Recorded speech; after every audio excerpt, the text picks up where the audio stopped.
Hi everyone, here at ClearBank, and welcome to everyone joining us on LinkedIn and Facebook. Every Wednesday, someone from the ClearBank team comes forward to present a new development in the world of e-commerce and how that affects us here at ClearBank. Today's topic will be presented by Robbie, who will be talking about the advent of TikTok and its implications for digital commerce investments. Fantastic. Thank you so much for that introduction here, Hamza. Hello, Internet. As Hamza said, my name is Robbie Kershaw, and today I'll be talking about TikTok. Now, I wanted to start off my Wednesday One Thing with a little video here. It's essentially a graphic that shows the amount of users per social media platform from 2003 until late 2018 here. So I'm just going to quickly start this. And while this is going, I'm going to also kind of go over what I'm going to be touching on today. And it's essentially, what is TikTok? Where did it come from? And what's its potential applications? So as this is happening, I want you guys to keep an eye on early 2017. It's really fun to see this. Obviously, all these major social media platforms, they come and go. MySpace was killing it. You see YouTube growing and growing and growing. You see Facebook creeping up there. It's very, very cool. And actually, one of the starters of the Wednesday One Thing, Maury, put me onto this topic as well as this video here. See Google Buzz go up, whatever Google Buzz is. I don't even know what that is. Goes to show how popular that was, eh? Yeah, so you can obviously see a little bit of a rise here. I think I can skip ahead. It's a bit of a long video. Actually, okay, here we go. So now, as 2014 comes in, obviously there's a major rise in social media use. There's a huge amount of populations on, Facebook, YouTube have also both hit 1 billion users. But here, watch this. In 2017, watch this bottom and watch TikTok. Watch it grow. So that's 500 million users in 2 years. And that's ridiculous. Compared to the growth of, the YouTube Kids app. Compared to a lot of other social media platforms, it's just really, really remarkable and staggering growth. Now, to answer the first question here, I'll say, what is it? So TikTok itself is a social media app that allows generally kids or young adults under the age of 24 to share super fun videos. These videos are around 15 seconds, and they're super personalizable, super editable. They have lots of facial recognition built into the app to allow facial filters, things that you can see on Snapchat as well as Instagram. But it's highly personalized. Now, within this, it's a super fun platform. It's lots of spreads of dances, lots of popular challenges. People hitting the whoa and stuff like that. As well as the spread of popular things nowadays, memes. Now, where did it come from? TikTok itself is a Chinese-owned company, and it's owned by a large company called ByteDance. Now, it was originally called Musical.ly and was rebranded in late 2017. As you can see, that's where its growth really skyrocketed. It has approximately 500 million users right now. 400 million of those are in China. 80 million of those are in the US, and the remaining 20 million is spread throughout basically Canada, Mexico, as well as a large population in India. Now, in the first half of 2018, TikTok was actually the #1 downloaded app on the App Store for 6 months. For 6 months straight, around the world, it was the #1 downloaded app, which is insane.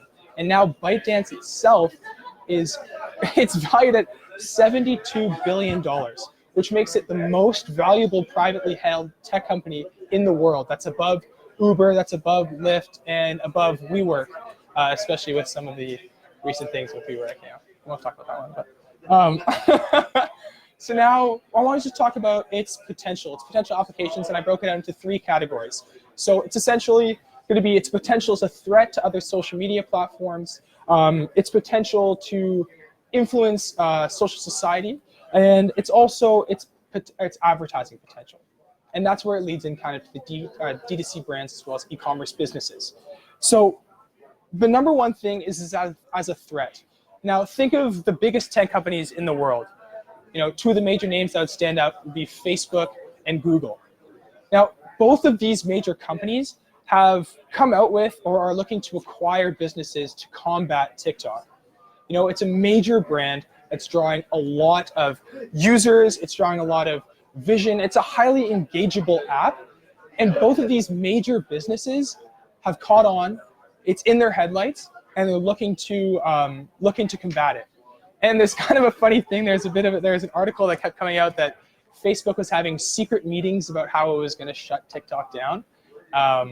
Mark Zuckerberg, don't come after me. Now, in terms of its social influence potential, there's lots of social awareness campaigns that can go on with it. So it can be super positive. There's lots of things about, spreading awareness of, the Amazon, like fires in the Amazon or anti-bullying campaigns. There's lots of those really positive sides, but another kind of negative thing that I found from it is that although it is Chinese owned, there have been some pushbacks about censorship. So there have been certain things of mentions of Tiananmen Square or mentions of even as recently as the civil unrest that's happening in Hong Kong and the protests. It's actually been silenced quite a bit on TikTok. So that's kind of a major thing. Now, I think the third, maybe the most important, is the advertising potential. You know, Gary Vee, he always preaches that you should always take advantage of the cheapest possible marketing outlet. And Gary Vee is on TikTok. He's on it. He has tens of thousands of followers. It's similar to his LinkedIn page where he posts these 15-second videos, motivational, basically getting people involved within businesses. And they have a very interesting platform in that their marketing system is that when you're paying for advertisements on it, it's a pay when it pays off model. So you essentially would put a certain budget in, say $100, and you only pay for your advertising once someone has engaged within your ad. So it's super flexible within its budget as well as its pricing.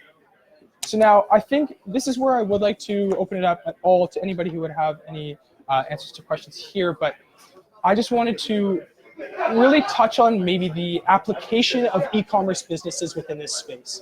So it's a highly visual social media platform, and I wanted to maybe open it up to anybody who would have thoughts of what kind of brands would be successful on this sort of a platform and why. Why you might think so. So I have a question, Rob. You said that the main audience of TikTok is below 24 years old, right? Yeah. Mostly geared towards kids. And correct me if I'm wrong, most kids don't have a lot of purchasing power. So how does TikTok kind of tell advertisers or tell potential companies that want to advertise on this platform the value of its advertising? Sorry, could you repeat that? So on TikTok, most of the audience is children, Yeah. kids with no purchasing power. Yes. They can't actually buy things online. I see. So how do companies, or how does TikTok tell companies that advertising on this platform is a good idea if people can't action upon them? So the question that Jeff asked here was, obviously the audience is generally people who are under 24 years old and generally children, and they have very low purchasing power. So how does TikTok basically sell to these companies basically how their ads will be actionable and how people can actually purchase them? So I think a very important thing here would be, it is a very engaging platform. It is very visual, as I kind of mentioned. And if these children are able to be exposed to these advertisements and these brands within this TikTok platform, it's at least exposure. And they can talk about it with their friends, talk about it with adults who may have a little bit more purchasing power than them. And I think it's really a business that's built upon virality. And as long as it's viral, people will be talking about it. And it could lead to people within purchasing power purchasing for those with less, or even those that are in that kind of, probably 18 to 24 with a little bit more purchasing power. It could lead to them having purchased of their own. Yeah, you asked what kind of D2C brands would be most successful advertising through TikTok. And from what TikTok strikes me as a very personalizable medium of reaching out to people.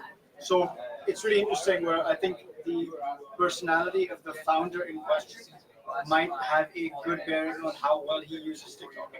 How fun is the person to follow? Like an Instagram account, except instead of being an Instagram account for a apparel brand, it would be just the account for the apparel brand fan. So in this case, from what I can